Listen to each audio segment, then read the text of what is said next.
Every day, we're here for you. We get things off the ground, keeping you connected. We're here keeping you safe and secure. We keep things running smoothly and know the importance of giving back. Every day, we're here. ARA. Here for you. Here for good.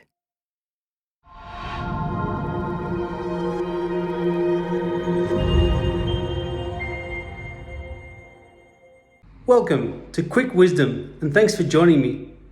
I'm your host, Barnaby Howarth. Thanks to our major sponsor, the ARA Group, this is a show that delivers all of the long-lasting wisdom that everyday greatness has been dishing up for the last 8 years, but in a series of quick 10-minute how-to interviews. I'd like to start by thanking our featured venue today, St. Peter's Anglican Church in Hornsby. St. Peter's is truly a church of the people, and I feel privileged to call myself one of those people. My wife Julia and I were married here in 2019, so I want to thank Reverend Brian Hall for allowing us to film inside St. Peter's today. I want to find out today if humility is just a fluffy personality trait that gets in the way of being more efficient and ultimately successful, or if it's a vehicle to success. My guest today, Simon Roberts, has more reason not to be humble than most, but somehow he is. In an incredible career in Australian sports team management, Simon's worked for teams such as the Matildas, the Boomers, the Socceroos and the Wallabies, alongside legendary names like Sam Kerr and Steph Catley, Brian Goorjian and Andrew Bogut, Michael Hooper and David Pocock, and Mark Viduka and Mark Schwarzer. Simon's just worked hard and been good to people the whole way along.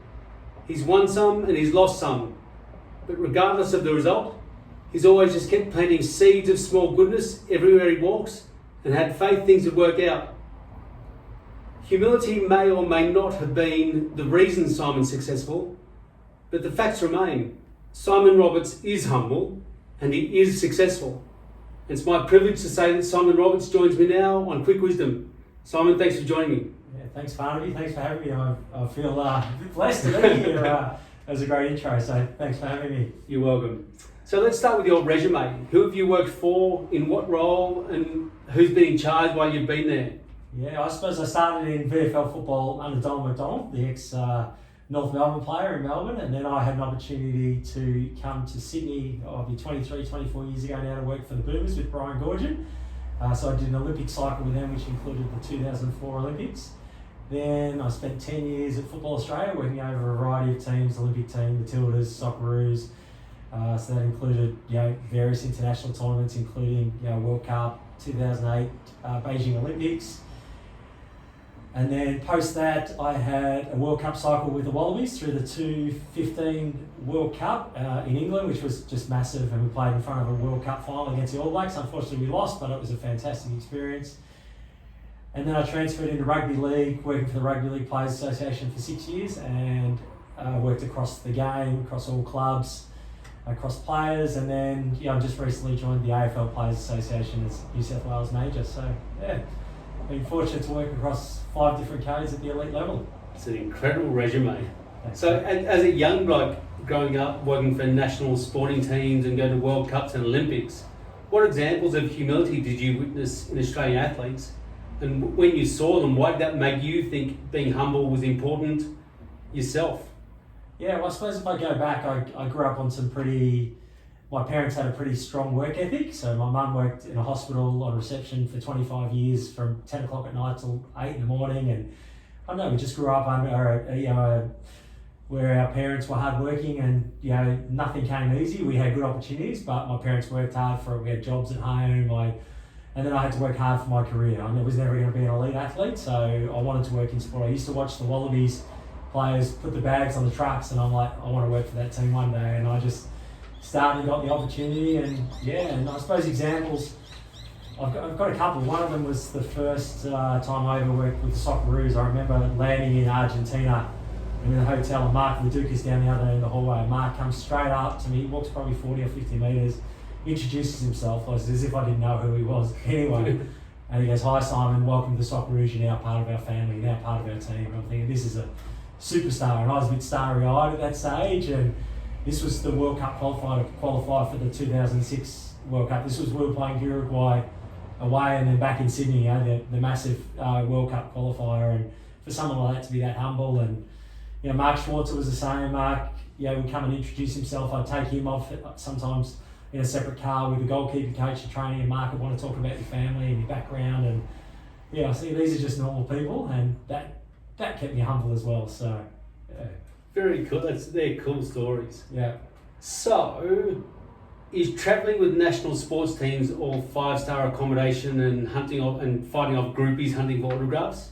Tell us about the trip to North Korea with the under-23 Olympic football team. Yeah, so I started with the first one. I did like to think so, wouldn't you? That it's just autographs. But in my role, it was behind the scenes, and you were in a foreign country 80-90% of the time away from home. You were just trying to make sure nothing went wrong. Like literally, you were trying to make things perfect. They were high-pressure environments, like serious high-pressure environments. Results were on the line. We were working long hours behind the scenes to make sure those athletes could go have the best facilities, the best of everything, so they could go out and perform the best. And when you're doing that in a foreign environment, it's really tough. So, there were nice hotels or whatever, but you were working hard. And your job was to, make sure that high performance environment was the best for the players. So, on to North Korea. North Korea came at the end of a 2-year qualifying campaign for the Olympic football team, the Wallabies. We played in Gosford on the Saturday, so this was 2 years of qualifying, flying all over the world to qualify for this, and there was only one spot in the group to qualify. And going in, so we played Iraq at 35 degrees heat in Gosford on a Saturday night up at Central Coast Stadium. We beat them in front of 15,000 Iraqis, and the next day, that night, we travelled to Sydney, we fly to Beijing the next day, we spend 2 nights in Beijing, it's snowing, we get the news that it's snowing in North Korea. This is 2007, so this is 15, 16 years ago.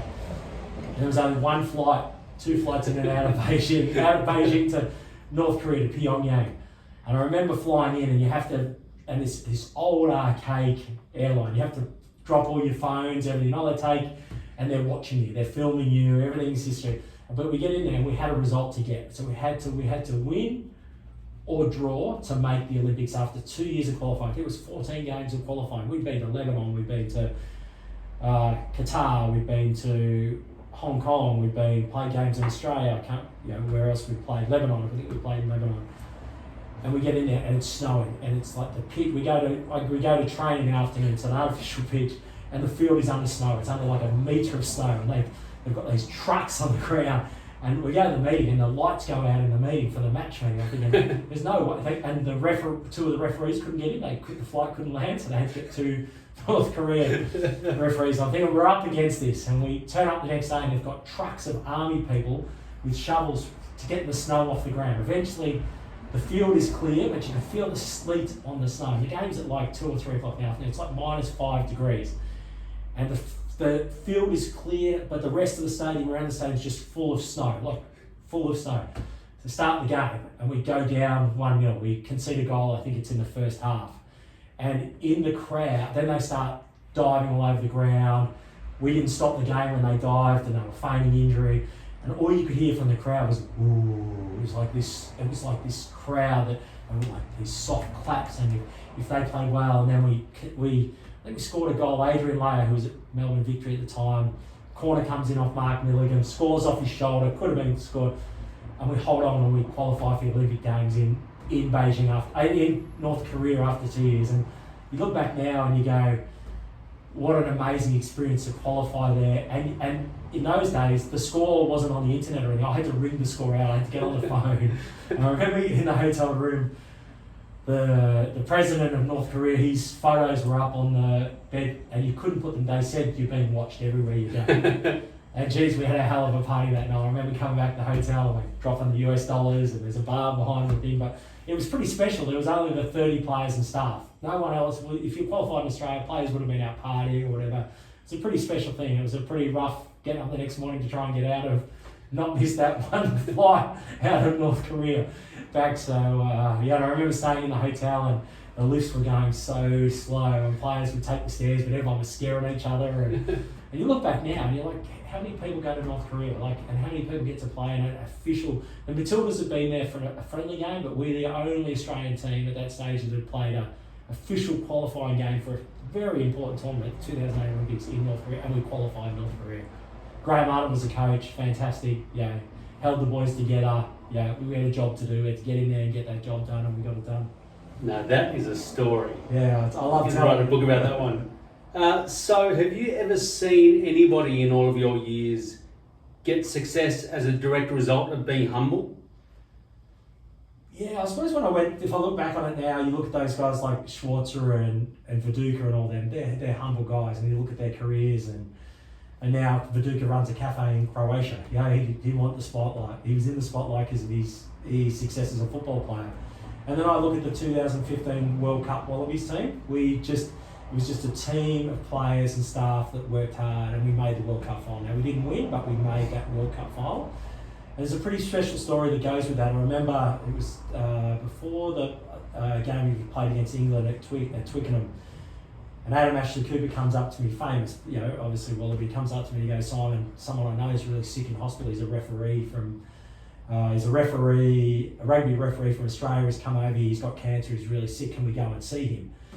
So we get the team car and we had the captain's run at Twickenham, we get in the car and we go to the hospital, and this guy's on his deathbed, like literally on his deathbed. He'd had clearance from his doctor to travel with two of his mates to the World Cup. Doctor said it'd be okay, but on the way over he got this pain in his back. We get to the hospital, his wife's there, his parents are there, and two of his mates who are travelling with him. He's got two young kids back in Australia, lived on the Central Coast, and literally he was dying, had days to go. And his mum and dad pull me out of the room and they go, do you think there's any way we could get into the game tomorrow? And I'm like, well, I don't know, but let's have a crack at it. And so I ring the lady from the World Cup office, get the nurse from the hospital, and I'm like, do you reckon we could get him? So the World Cup organisers organised a suite for him and his family at the game. The hospital organised an ambulance and they brought him to the game. He was in a stretcher bed and everything. And we organised for John Eales, all the different Wallabies at the game to go visit his family during the game. We beat England in the game. Adam Ashley Cooper scores a try, looks up to the box. After the game, we climbed the stairs. Me and Adam Ashley Cooper and a couple of other players climbed the stairs up to this box. So he's literally on his stretcher, trying to, and he was lucid, but he wasn't well. He was really sick with cancer. And it was such a special occasion. I remember on the way to the game, we're driving to the game, and this ambulance flies past us with the lights on it. It's his ambulance. And I remember everyone just, I say that's an example of humility. Like everyone could have said that's in the too hard basket. Go back, we win the game. 3 days later, Adam comes to see me, we get a call, he's passed away. Never saw his kids again. And it's a story I always think about, and I go, Adam Ashley Cooper to do that and to have that foresight he could have said, oh no, I'm too busy, I'm not playing, I'm playing the next day, I'm not going to go visit this guy, and that just shows that spirit of the Wallabies, of what they stand for. And so it's a sad story, but really special for this guy to be able to, that was his last moments to go and watch the Wallabies beat England at Twickenham, and everyone got together to make sure that happened. Very cool. Yeah. So you pointed out a few stories of humility. Do you think Australian athletes on the whole are humble enough today? I think they are, I think they are. Like, we're a tall poppy syndrome here. We'll cut people down. I'm dealing with some athletes at the moment, and AFL athletes are just so happy to be out of the fishbowl of Melbourne. Like in Melbourne, they get looked at, they're like having a Coke at dinner, having a pizza dinner, and having a social media is a huge thing with athletes and the pressure on them. So I think they are, but we also thrust athletes into the limelight. They don't like dealing with inducting new AFL players at the moment. And these kids could be at school last year, we don't know, now they're a top draft pick.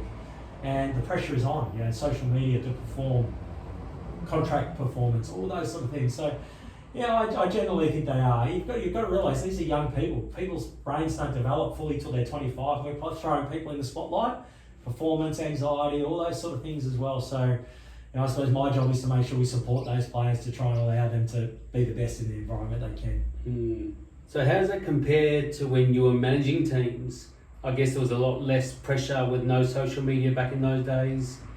Was being humble easier back then?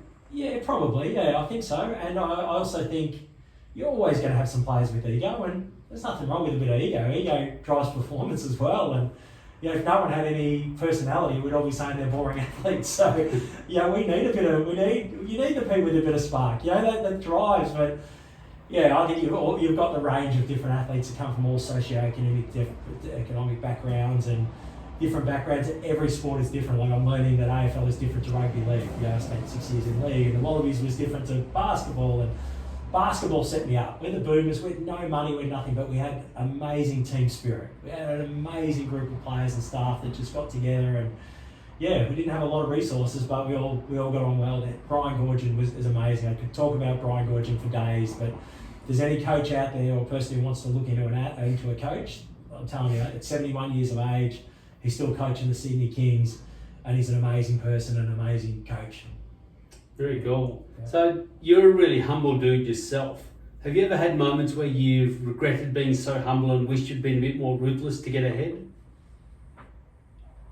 Yeah, I suppose career moments. Could I have moved jobs? Could I have backstabbed people? But I probably would have gone against my values. So for me, I've tried to keep my values all through my life, and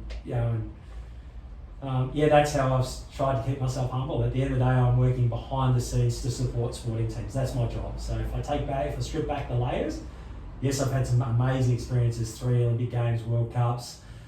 I've travelled the world for 18 years. Like I'm just truly blessed to have had the life I've had. I've worked hard for it, but every job I go into, I just go, hey, I'm back. That's got me in the door, my background, but now I'm starting again, and that comes to back to my values. Mm-hmm. So what practical steps do you take to remain humble yourself? Again, I take back those values. Like my main values are respect, integrity, honesty, kindness, fairness, and if I try to self-check myself. I'm not the most patient person sometimes, so sometimes if I'm standing in a line and I'm getting a bit cranky, or I'm in traffic, I'm getting a bit cranky, and I go, hang on, just slow down here, slow down. Or if I haven't handled the situation too well, if I've spoken to someone. I remember a situation a few weeks ago, I might have spoken to someone that I didn't think was, and I got home and I've gone, hey, that's not right. So I sent the person a message saying, hey, that's, apologise. The person was fine, but I'm, self-check myself back to my values and say, hey, what's most important in life? Is treat people with respect and integrity and honesty and kindness and compassion, and done okay out of it. So I'm going to continue to live those values. I know there's some pretty ruthless people out there, and we all have to deal with them, but Very cool. Well, Simon Roberts, thank you so much for joining me on Quick Wisdom. There have been some cracking stories you heard this morning. Thank you all for watching. Thanks to our major sponsor, the ARA Group, for being our major sponsor for the 8th year in a row. Thank you to our featured venue, St. Peter's Anglican Church in Hornsby, and thank you all for watching. Join us next week where I'll speak to Nathan Andrews, co-founder of Waddle, who sold his business to Xero for $31 million. And we'll speak to Nathan about how he stays humble, given that huge success when he was a young bloke. But Simon, thank you again for joining us. Thanks, Simon. I love it. So thanks for having me. Cheers. Every day, we're here for you. We get things off the ground, keeping you connected. We're here keeping you safe and secure. We keep things running smoothly and know the importance of giving back. Every day, we're here. ARA, here for you, here for good.